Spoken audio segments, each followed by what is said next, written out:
जहां एक तरफ ईशा सूरज के लैपटॉप से प्रेजेंटेशन के लिए जरूरी फाइल लेने के मकसद से गुलाब हवेली गई थी, वहीं वह पेन ड्राइव में फाइल ले भी लेती है। लेकिन ताई माँ को बचाने के चक्कर में हवेली में तमाशा हो जाता है और सूरज ताई माँ पर नाराज हो जाता है।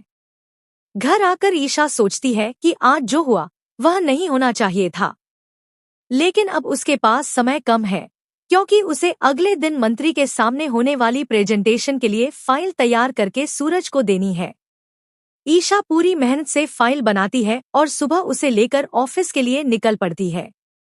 आकाश को पता होता है कि ईशा के पास वही पेन ड्राइव है जिसमें सूरज की प्रेजेंटेशन की सॉफ्ट कॉपी है। वह तय कर लेता है कि यह पेन ड्राइव सूरज तक नहीं पहुंचने देगा।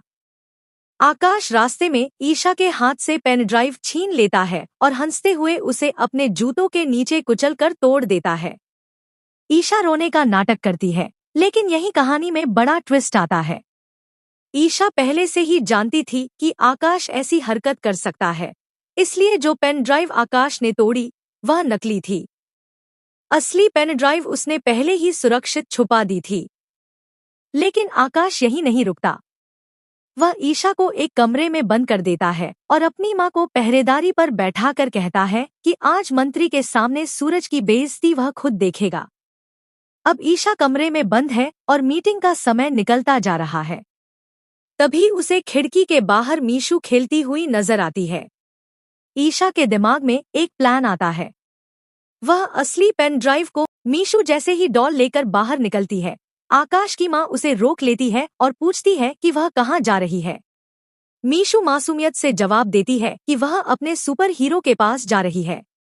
यह सुनकर ईशा अंदर से घबरा जाती है, लेकिन किस्मत उसका साथ देती है। आकाश की माँ को लगता है कि वह बच्चों के खेल की बात कर रही है और उसे जाने देती है। मीशू डॉल लेकर सूरज की हवेली की तरफ जा रही होती है कि रास्ते में बंटी उसे देख लेता है। वह रुककर उससे पूछता है कि वह अकेली कहाँ जा रही है। मीशू वही जवाब देती है और साथ ही एक मुड़ा हुआ लेटर उसे दे देती है।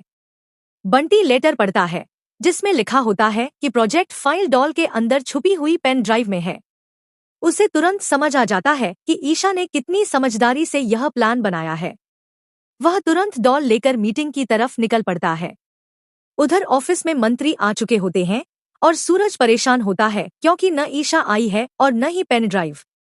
आकाश बाहर खड़ा मुस्कुरा रहा होता है। जैसे ही मंत्री प्रोजेक्ट रिजेक्ट करने वाले होते हैं, तभी दरवाजा खुलता है और बंटी अंदर आता है।